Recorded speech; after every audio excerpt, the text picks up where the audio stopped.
que o parlamento ratificou essa decisão do Supremo Tribunal Federal? Não é uma questão trivial. Nós poderíamos hoje à noite estar discutindo o auxílio emergencial, a vacina, que infelizmente o governo não diz nada e continua em silêncio. O país cada dia mais aumenta o número de óbitos, já passamos de 240 mil vítimas da Covid-19, mas somos chamados para opinar, em primeiro lugar, sobre a decisão do Supremo, e, em segundo lugar, sobre como conduzir esse processo naquele órgão que é essencialmente responsável para julgar nós parlamentares, que é o Conselho de Ética, o plenário da Câmara e do Senado Federal. Mas é importante dizer, meus senhores e senhoras parlamentares, que nós encaminhamos o voto favorável à manutenção da prisão com base em um fundamento.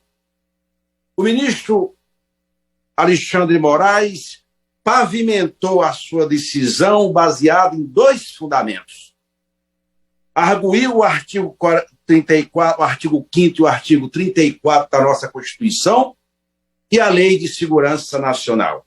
Eu quero me afastar da fundamentação da Lei de Segurança Nacional, porque ela é o entulho autoritário que vem desde os tempos da ditadura militar.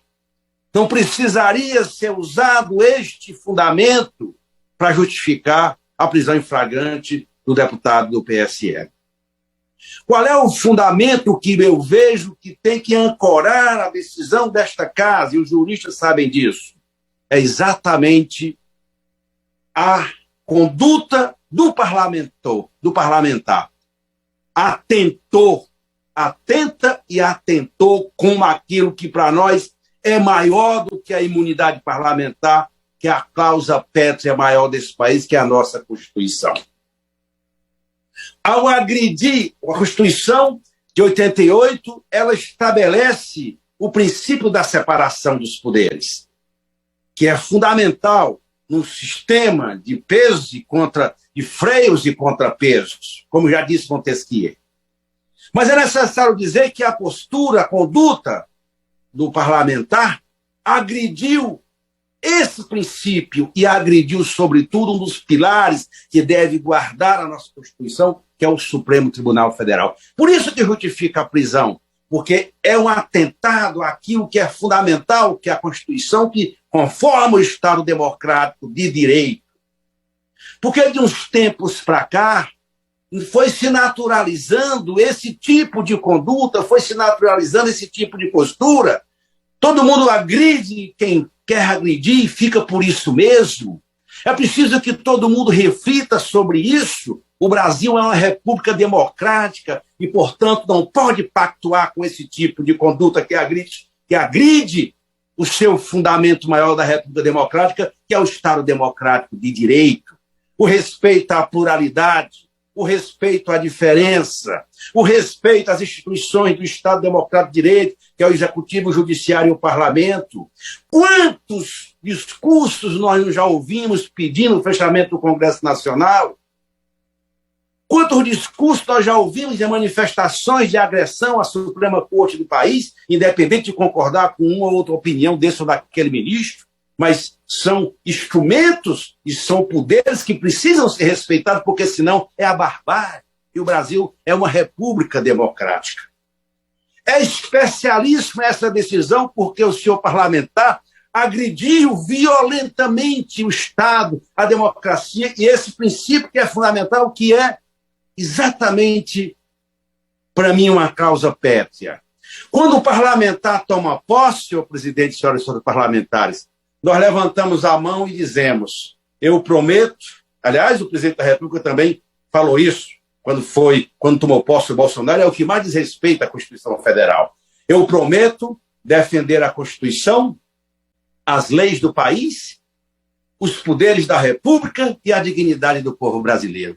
Esse juramento é que tem que orientar a conduta de nós parlamentares. Não podemos passar à frente disso, porque senão nós estaremos o Brasil é democrático, é uma república democrática e, portanto, não pode ser utilizados os instrumentos com os quais a Constituinte de 88 derrotou, que foi o fim da ditadura militar. E a postura do parlamentar sem dúvida alguma, por isso que justificou essa decisão do Supremo, foi de uma agressão sem tamanho a esse princípio e a esse juramento, e aquilo que guarda todos nós, que é a Constituição e ao Estado democrático de direito. O Brasil, senhoras e senhores parlamentares, vive uma crise de grandes proporções. E é preciso que este parlamento se dê conta disso. Talvez esse caso sirva como exemplo e uma lição, porque não é uma coisa isolada, é preciso que se diga. Claro que nós respeitamos, nós no campo da esquerda respeitamos fortemente a pluralidade, aceitamos as derrotas. Quando nós fomos derrotados em 2018, nós não fomos entrar para anular a eleição, respeitamos o resultado das urnas e nós dizíamos: esse modelo não vai dar certo. E insistir nele é insistir na volta desses instrumentos que sustentaram a ditadura militar e que não se coadunam com o regime democrático, como é o regime democrático brasileiro. Essas práticas precisam ser coibidas, essas condutas precisam ser coibidas, porque senão não tem nem imunidade parlamentar, porque nós não somos mais respeitados em nada. A imunidade parlamentar ela é guardada pela Constituição. Ninguém pode ferir isso que para nós funda a nossa ação dentro do parlamento brasileiro. Penso, senhor presidente, senhoras e senhores parlamentares, que o país hoje, de hoje para frente, tem que refletir. Não é possível mais conviver com essa política do ódio, com essa política do xingamento, da falta de respeito com a diferença, com a pluralidade, da falta de respeito ao povo, independente das nossas opiniões. É preciso que todos nós possamos fazer uma reflexão forte sobre esse grave momento da crise institucional, econômica, sanitária e social que o Brasil vive.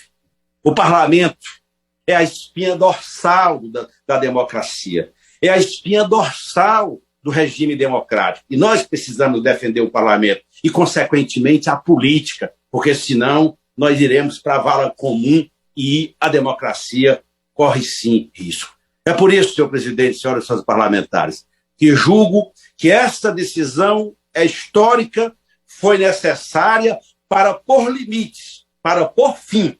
Não que se tenha buscado um bode expiatório, não se trata disso, mas alguém que ousou agredir, desrespeitar, chacoalhar, manchar a Constituição e, portanto, está sendo punido. Que isso sirva de exemplo para todos aqueles que exercem função pública dentro e fora do parlamento.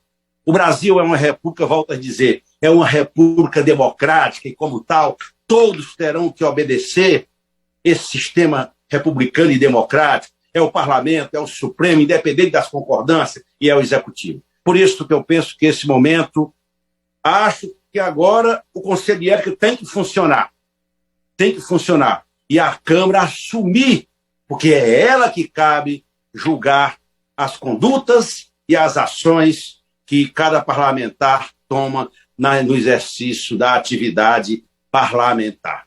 Por isso, senhor presidente, nós encaminhamos o voto favorável à manutenção da posição do Supremo, ancorada nos princípios, principalmente da excepcionalidade, como a relatora bem colocou no seu relatório. Muito obrigado.